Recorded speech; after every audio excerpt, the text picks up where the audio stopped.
இப்படியே பல நாள் செஞ்சு வந்த பிறகு வீட்டில் வறுமை என்னும் பதம் தந்துன்னு சேக்கிலார் சொல்வது போல வறுமைங்கிற பதம் வீட்டில் வந்துடுது. அப்போ ஒரு நாள் கடலுக்கு போகிறாரு. கடலில் வலை வீசுறாரு. ரொம்ப நேரமாக மீன் பிடிபடாமல் ஒரு மீன் பிடிபட்டுருக்கு. அந்த மீன் எப்படி இருக்குதுன்னா பவளங்களும் ரத்தினங்களும் இழைக்கப்பட்ட தங்க மீனாக கிடைக்குது. ஆனால் ஒரே ஒரு மீன் தான் கிடைக்குது.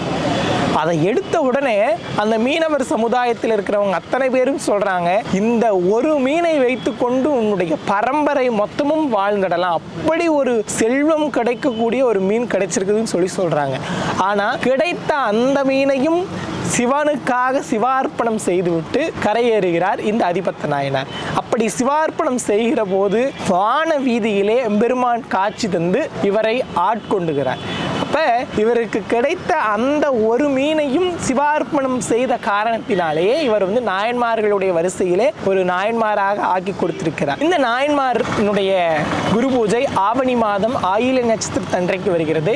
இன்றைக்கும் ஆவணி மாதம் ஆயில நட்சத்திரத்தன்றைக்கு நாகப்பட்டினத்தில் இந்த நாயனாருடைய விழாவை கொண்டாடும் விதமாக அந்த கடற்கரையிலே ஒரு மீனை விடுவதும் கடற்கரையின் முன்பாக எம்பெருமான் ரிஷபவானத்தில் காட்சி தரக்கூடிய அந்த நிகழ்வு இன்றைக்கும் நடந்து கொண்டே இருக்கிறது. நன்றி.